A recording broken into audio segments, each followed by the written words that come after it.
Alright guys, you're going to be my first guinea pigs here. I'm going to try and talk you through this PowerPoint, and you're going to get through it on your own. If you have any questions, bring them into class with you tomorrow, or whenever we have class. So today we're going to talk about the Peloponnesian Wars. These are going to be the wars fought between Athens and Sparta. Just a quick review. We talked about this at the beginning of the year. Most of you probably don't remember it. The Persians had wanted to conquer most of the world. You guys saw this in the movie 300. First, Darius the Great built that bridge of boats and crossed into Greece to try and conquer Greece. He had 3 times as many soldiers as the Greeks had, but still lost. He goes back to Persia, decides to get an even bigger army together, and right before he's ready to leave, he dies, and his son Xerxes continues on. That's the guy you saw in the 300 movie. Obviously, he didn't look quite like that.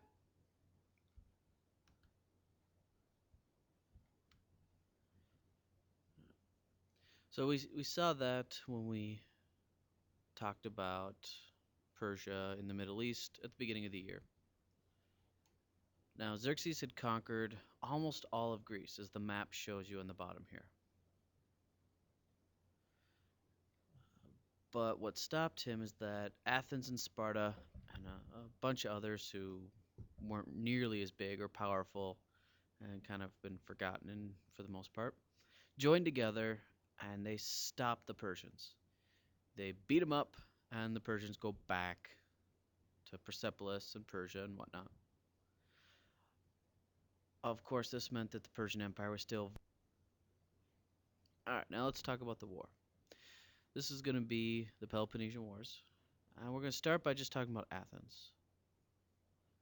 Now, Athens is afraid of Persia coming back.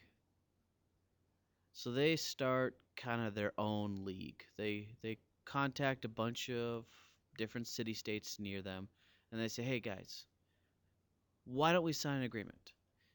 We'll protect you if you protect us. And they call it the Delian League. So the goal was protection, mutual defense. 140 different city-states are going to join together, and they're all going to be under the leadership of Athens. Unfortunately, not all the city-states really got much of a choice whether or not they got to join. Athens threatened a lot of city-states. In the Delian League, Athens is 100% in charge. They're in charge of the troops, they're in charge of the money, they're in charge of when they go to war, if they go to war, who they go to war with, and everyone else just has to do what they're told.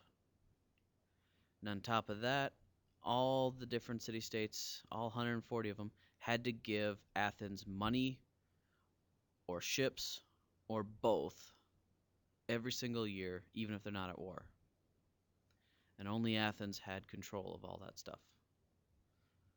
The Delian League then is going to spread Athens' rule throughout Greece, making them pretty much an empire. And I think it's worth pointing out, it's kind of ironic, that we hold up Athens as kind of the light of democracy.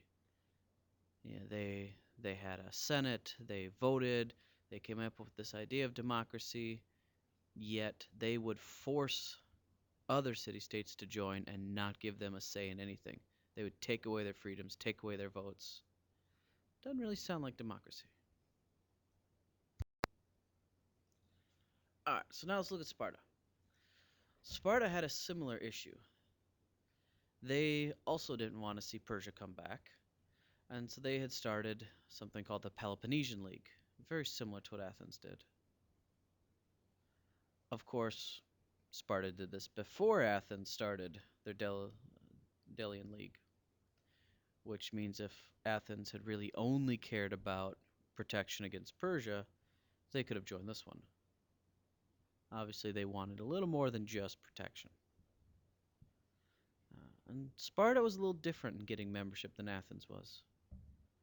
Sparta wouldn't really force you to join, but if you joined their league, you got Sparta as a protector.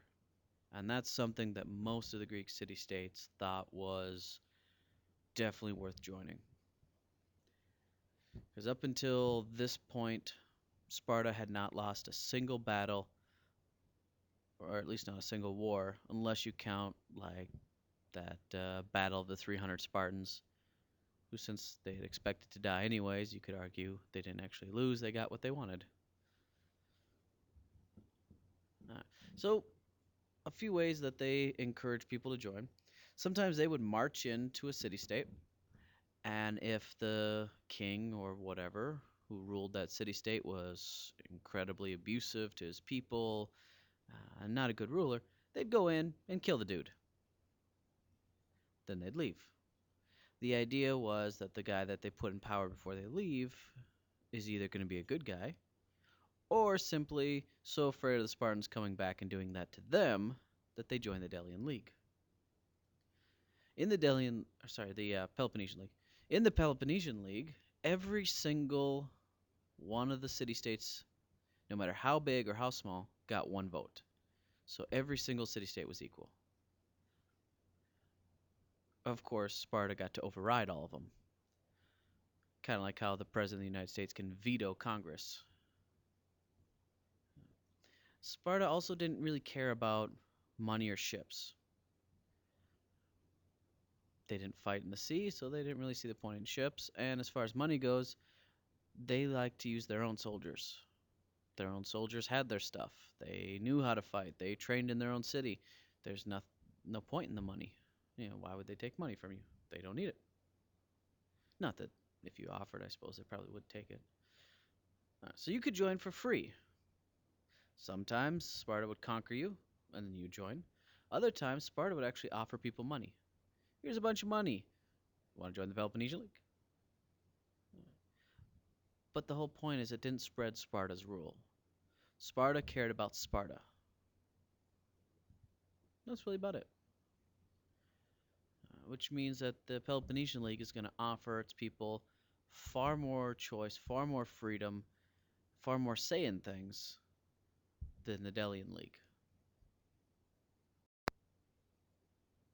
All right, so let's look at these two.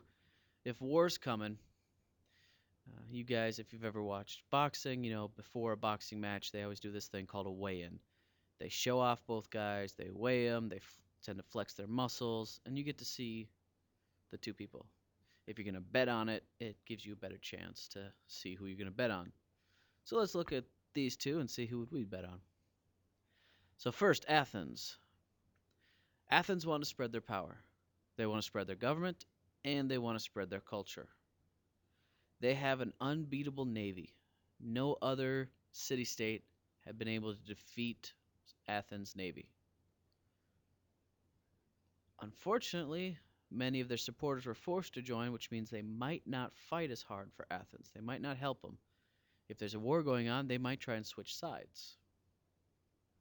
Or maybe slow down what they're doing to try and hurt Athens. Interesting thing about democracy, which Athens claimed to be, is that in a democracy, not everyone's united. Everyone gets a say, and there's always going to be some people who say, no, I don't want to do that. No, we shouldn't do this. And when people are not united, it can make it a lot harder to do things, especially wars. But on the plus side, Athens had all that money and all those ships stockpiled before the war started, because everyone in their league had to supply them every year with ships or supplies or money. And Athens was known for its defenses, its walls and things like that that protected the city. If you wanted to attack Athens, you had to lay siege to a city. You had to attack the city. Not an easy thing to do. So let's look at Sparta here. As you'll see at the bottom of the page, Athens has a boat. Sparta has the warrior. Sparta wanted what it always wanted. It wanted to be Sparta. Didn't really care about the rest of the world all that much. Didn't really care about what was going on. It just wanted to be left alone and be itself. They thought they were great. If you didn't think they were great, They didn't care about you. Kind of like that. They had an unbeatable land army. They had soldiers that had never been defeated in a war, or really even a battle for the most part. Many of their supporters, though, were too scared not to join, meaning people joined because they were afraid of Sparta. If the people are helping you are only helping you because they're afraid of you, any chance that comes up for them to switch sides or to stab you in the back or whatever might be taken. And Sparta's society ran on slaves. Well, when all the soldiers leave a city, who's there to guard the slaves? And slaves, generally speaking, aren't all that happy. They tend to want to be free. They tend to want to run their own lives. And so that can cause a problem for Sparta during a war. Now, as far as soldiers go, Athens may have the supplies, but Sparta has the soldiers. Spartan had one job in life: be a soldier. You start when you're a child, and you go when you're an adult, all the way up until you retire. So they knew one thing: being a soldier. And here's a really odd thing. If we look down at the bottom bullet point here, Sparta had no city defenses. No walls, no trenches, no anything. They never needed city defenses. Anyone dumb enough to attack the city got destroyed pretty quickly. So it never occurred to them that they needed walls. So this could be a problem in a big war. Alright, so the two are set up to fight. You can see the sides here.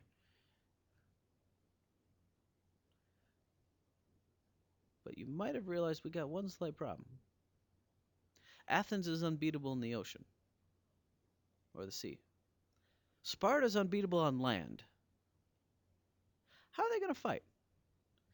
The soldiers going to, like, swim out to the boats and try and stab the boats? You're going to carry the boat on land? I mean, how's that going to work?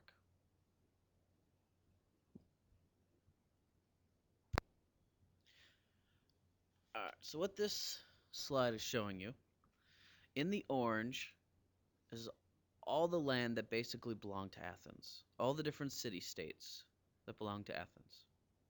In the purple are all the city-states and all the lands that belong to Sparta and their alliance.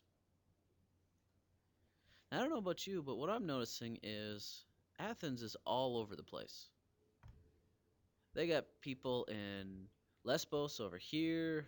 They got people in Samos over here. Delos over here. All over the place. It's going to take weeks, maybe even months, for some of these cities to get their troops, get them ready, get them on a boat, send the boat all the way down to Athens, just so they can get to Athens and find out where they're supposed to go and fight. Sparta is kind of contained right here. And you might notice that they're pretty close to Athens here. I mean, not Sparta, but their whole league.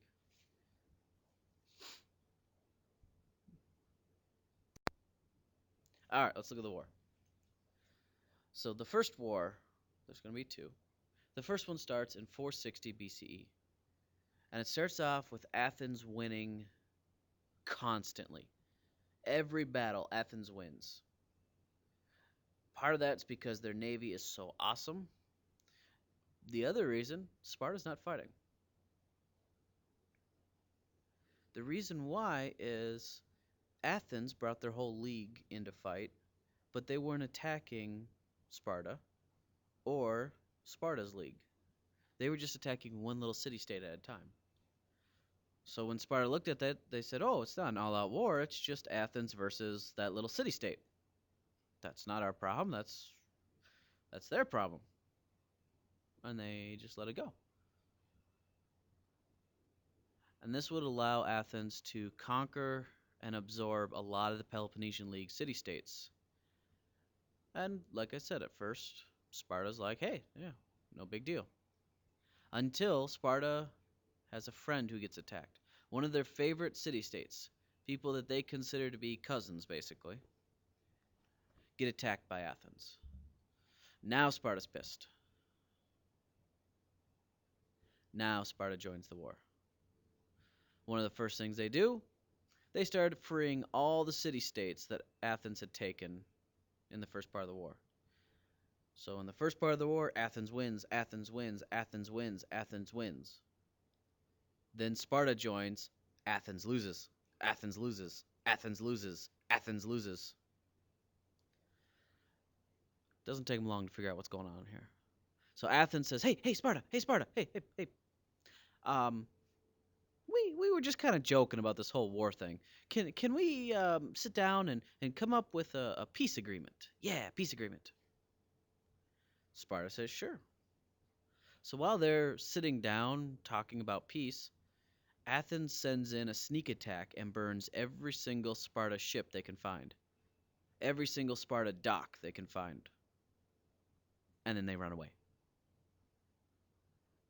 Sparta gets pissed, goes back to war, and again, Athens loses, Athens loses, Athens loses, Athens loses, and now they're back to asking for peace again.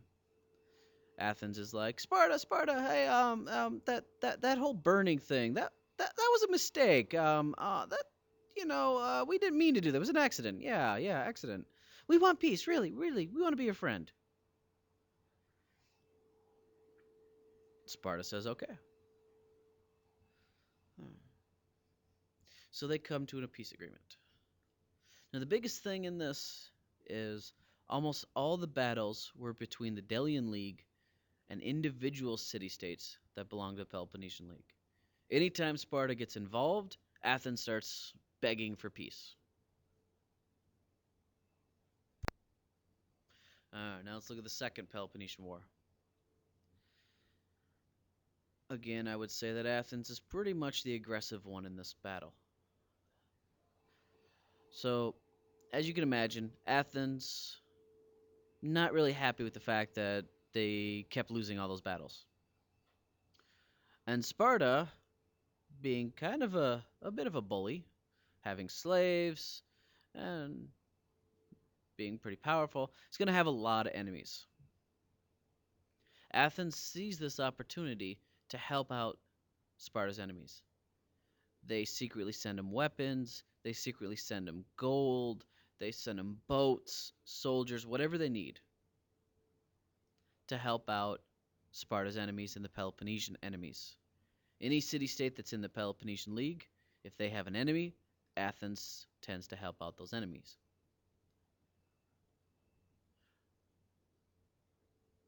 Even though that happens, Sparta still says, no, we're not going to war with Athens.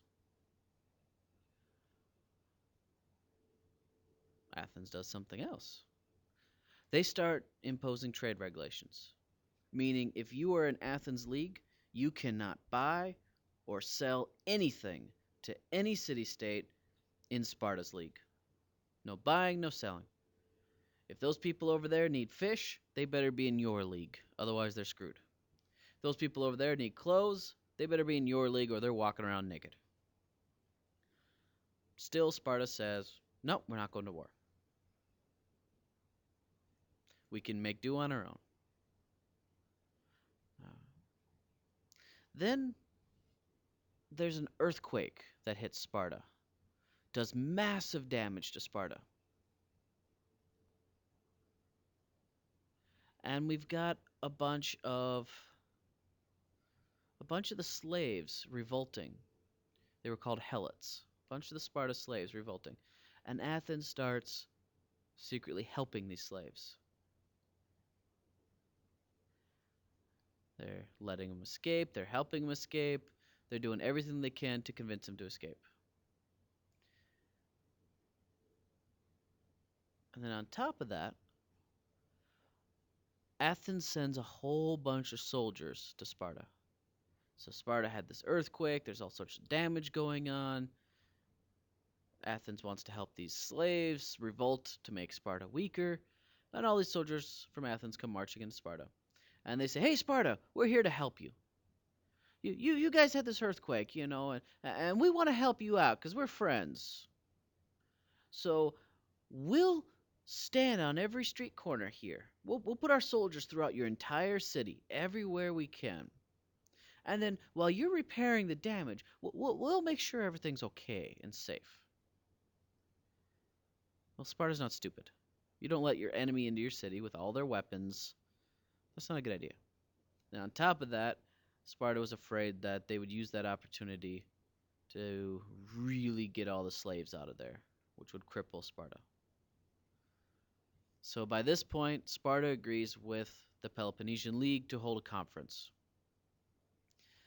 They kick Athens out, saying, "No, we don't want your help." They invite all of their city-state friends from the Peloponnesian League into Sparta. They all sit down to have a talk. What should we do about Athens? So there's the question of, should they go to war? Should they not go to war? What do they need to do? And while they're talking about all this, some politicians from Athens burst into the room and start telling Sparta and the Peloponnesian League what they need to do. The Athens people who are not invited start taking over the meeting. No, you guys are too stupid to figure out what to do. We'll tell you what to do. No, sit down, shut up. Here, we're going to tell you what to do. And that's pretty much the last insult. The Peloponnesians are ready for war. Sparta says, yes, time for war. So here's the war. I'm sure right now you're going, oh my god, that's a lot of writing. Do I have to write that all down? Oh. Yes. No. Just write down the big ideas here, guys. This is going to run through what I'm going to say. All right. So here we go again. Athens, unbeatable navy. Sparta, unbeatable land army. And at this point, Athens is saying, we're not going to fight you on land, Sparta. We know what happened in the first war. We know what'll happen in this war if we do it. So we're only going to fight you on the sea. Well, Athens burned all of Sparta's boats. They got a few fishing boats. That's it. They can't fight on water. And I suppose they could have turned their shields over and floated out onto the ocean on their shields, but other than that, they can't really do much. So while Athens has all their soldiers in their boats out at sea, Sparta decides just to walk their soldiers right up to the city of Athens. How Athens forgot about the fact that you could walk to Athens, I'm not entirely sure, but they did.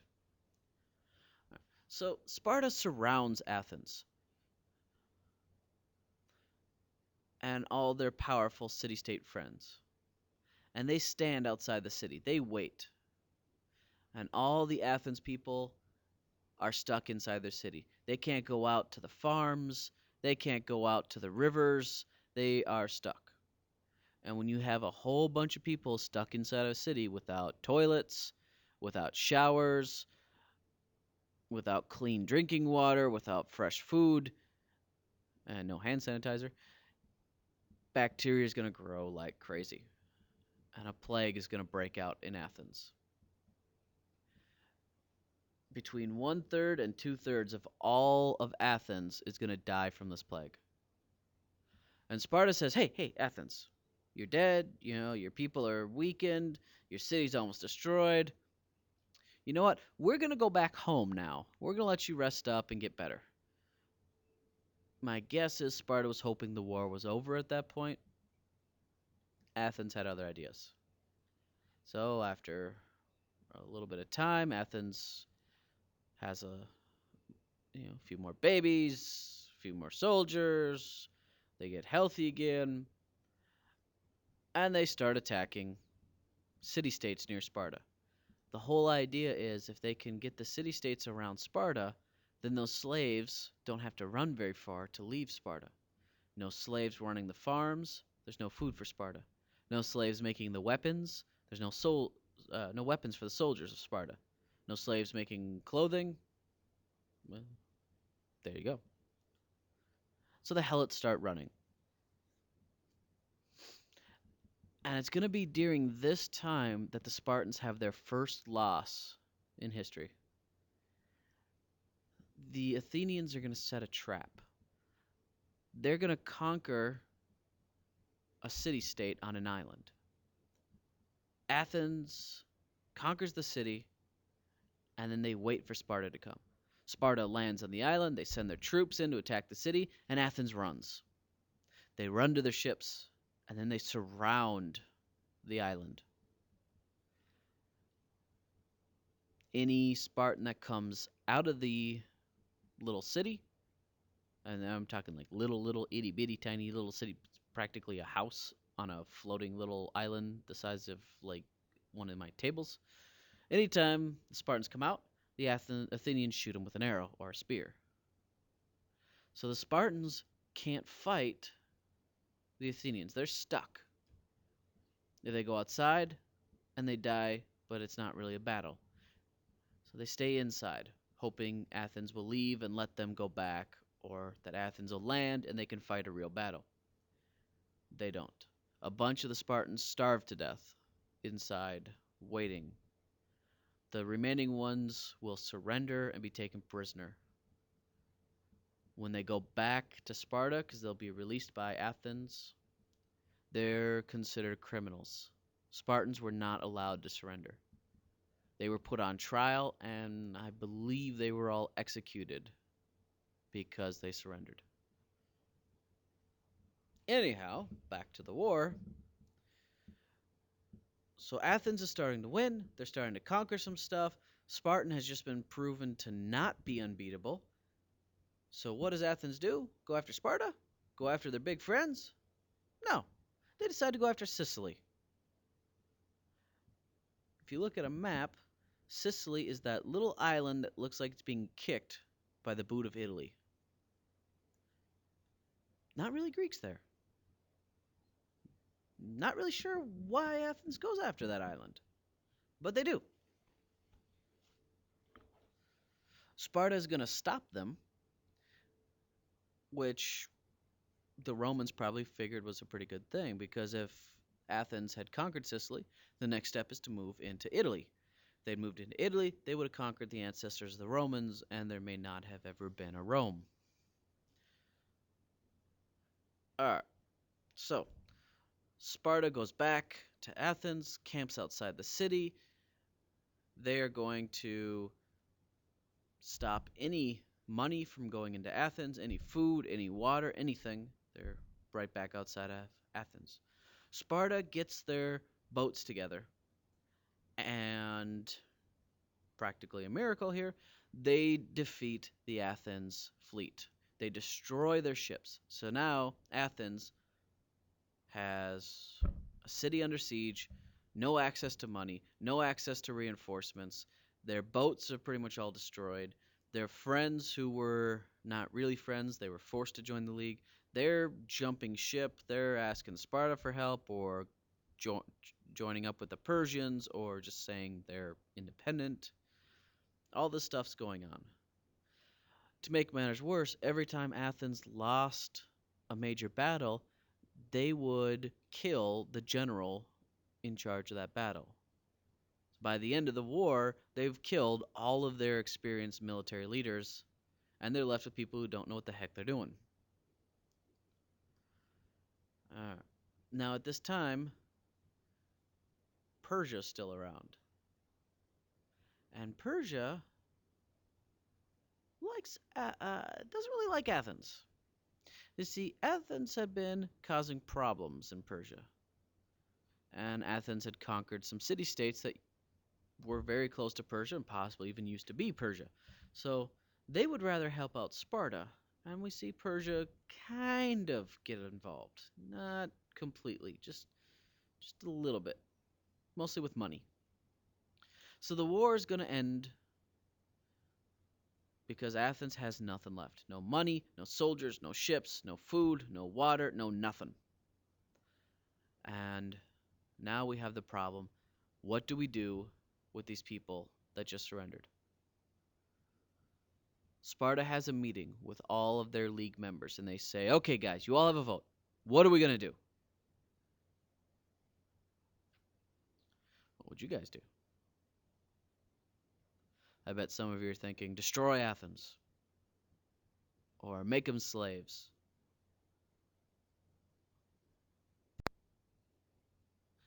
Before I tell you the answer, here's a few pictures. So in the upper corner, we can see the Spartans, kind of what they're famous for. They got this nice big shield that covers up most of their body, and they'll overlap them, making their phalanx, their shield wall. They got these long spears that then go over the shields. Here's a next to it in the middle here on the top is a picture from the movie 300. So you can kind of see how they're doing. They got nice rows going of these phalanxes. And that's how they go into battle. Down in the below the phalanx here on your right side, you can see the ships. This is kind of how they fought their naval battles. You've got this sharp point on the front of your ship. You get your soldiers rowing really, really fast, and you run into the other ship. That's all you do. It's like bumper cars, only with ships.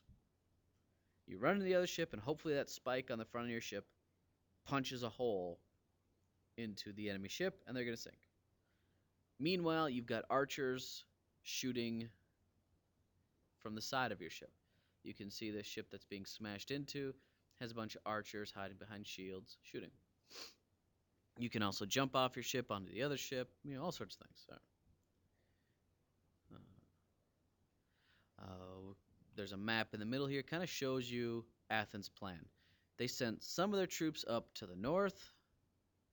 They send some of their troops over to attack on the west side of the Peloponnesian League's peninsula here. They send some to attack near Sparta. They're all over the place. They send some to try and meet Sparta before they get to Athens. That did not end well. Whereas Sparta just takes all of their troops and goes straight for Athens. I would say it's probably a little bit better plan there.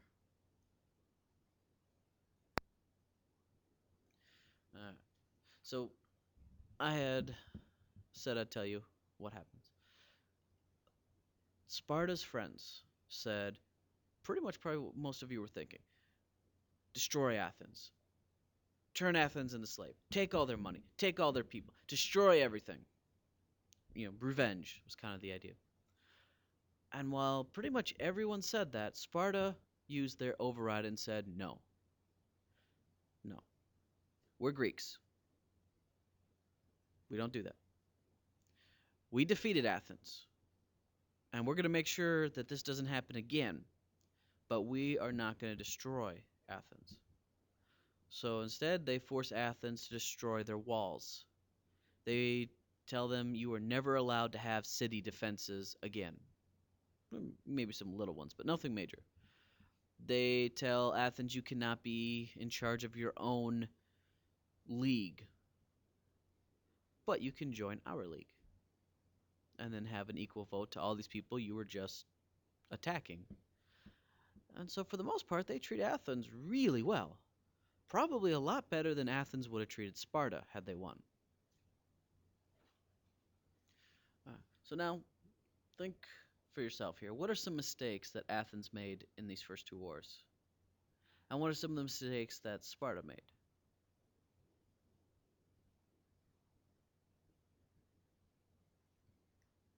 And overall, what are your reactions?